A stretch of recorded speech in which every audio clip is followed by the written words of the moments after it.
ይህንን ሁሉ ስታደርጊ ለዱንያ ጥቅም ብቻ ሳይሆን የአላህን ውዴታ ፍለጋ ይሁን። ባህር ማዶ ያለችው ውዲቷን እህቴ ደግነትን ሳስብ ማጠፋው ከፊቴ ሐሳቧን አሳክተህ ሕልሟን ሙላውና።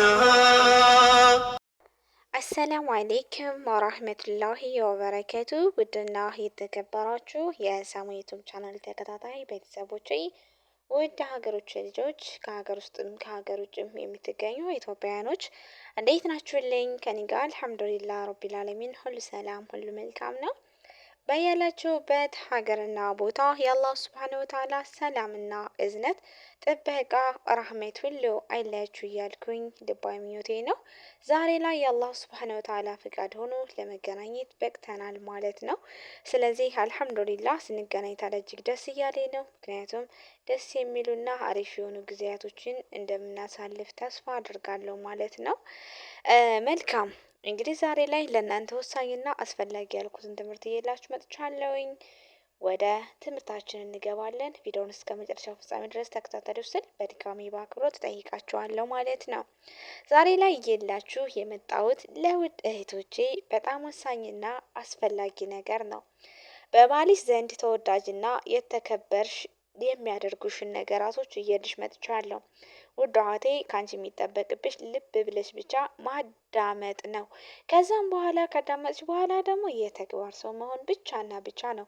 ይህንን ካደረሽ በባልሽ ዘንድ ተወዳጅና የተከበርሽ ትሆኛለሽ ማለት ነው። ውድ እህቴ ብዙዎቻችን በባላችን ዘንድ ተወዳጅና የተከበርን መሆንን እንፈልጋለን። ነገር ግን የተግባር ሰዎች አይደለንም።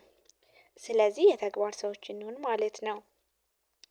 በባልሽ ዘንድ ሁልጊዜም ተወዳጅ የተከበርሽና የልቡ ንግስት ሆነሽ መኖር ትፈልጊያለሽ አይደል እህቴ? አዎ ነው የሚሆነው መልስሽ መቼም። እንደዛ ከሆነ ይህንን ትልቅ የትዳር ምስጢር በተግባር አሳየው። እስኪ ልንገርሽ ማለት ነው። አንደኛ ባልሽን መንከባከብና እሱን ማስደሰት እንዲሁ ተራ ተግባር ሳይሆን አላህ ዘንድ ትልቅ ምንዳ የሚያስገኝ ኢባዳ መሆኑንም እወቂ። ብዙዎቻችን ባላችንን ብቻ ለማስደሰት ይመስለናል ወይም እንደዛ አድርገን እናስበዋለን። ግን ባልሽን ለማስደሰት ያደረግሽው ነገራቶች ሁሉ ከአላህ ዘንድ ደግሞ ላንቺ ምንዳ እንዳለው ኢባዳ መሆኑን እወቂ ማለት ነው። ሁለተኛ ባልሽን እንደ ባል አክብሪው፣ እንደ ባል ሳይሆን እንደ ባል አክብሪው። ስንቶቻችንን ባላችሁን እንደ ባል የምታደርጉ እህቶች አላህን ልትፈሩ ይገባል። ስለዚህ አላህ ወንዶች የሰጠውን የኃላፊነት ቦታ ቋሚነት እወቂለት። እሱን ማክበርሽ አንቺን ዝቅ አያደርግሽም፣ ይልቁንም በአይኑ ላይ ትልቅ ያደርግሻል። አላህን በማመጽ እስካላዘዘሽ ድረስ የታዛዥነትሽን ልብ ስጪው ማለት ነው። ወደ ሶስተኛ ስንሄድ የቤትሽን ሰከን መረጋገጫ ሁኝለት። የቤትሽ ሰከን መረጋገጫ ሁኝለት ስንል ከውጭ በስራና በኑሮ ደክሞ ሲመጣ ቤትሽን የሰላም ወደብ ይሁንለት። ንጭንጭና ጭቅጭቅ አስወግጂ። በለሰለሰ ንግግርና በፈገግታ ተቀበዩ። ነቢዩ ሰለላሁ ዐለይሂ ወሰለም እንደተናገሩት ምርጥ ሴት ማለት ስትመለከታት ደስ የምታሰኝህ ናት ብለውናል። እሺ ወደ አራተኛው ስንሄድ እልክና ፍክክርን ተይ። ትዳር የሁለት ተፎካካሪዎች መርከብ እንጂ የፉክክር ሜዳ አይደለም ማለት ነው። ከባልሽ ጋር እልህ ውስጥ አትግቢ፣ ሰጣ ገባ ውስጥ አትግቢ። ለባልሽ ንቀት አታሳይ። ስህተቱ የእሱ ቢሆንም እንኳ በትህትና በጥበብ ለማሳመን ሞክር እንጂ በባልሽ ላይ ድምፅሽን ከፍ አታድርጊ። ወደ ቀጣዩ እንሄዳለን ማለት ነው። እንግዲህ ወደ ስድስተኛ ደርሰናል ይመስለኛል። ያ በመሀል ስራ ላይ ስትሆኑ በተለይ ሰው ቤት ደግሞ ሀሳባችሁ ይሰረቃል ማለት ነው። ወደ ስድስተኛ ነጥብ መሰለኝ ኢንሻአላህ። ስድስተኛው የትዳር ሀቁን ጠብቂለት ማለት ነው። ያ ማለት የባልሽን ስሜት መጠበቅና በሐላል ደስተኛ እንዲሆን ማድረግ የአንቺ ትልቁ ኃላፊነትና ሚና ነው። በዚህ ረገድ አትዘንጊ። ስለዚህ አትለግሚ ማለት ነው።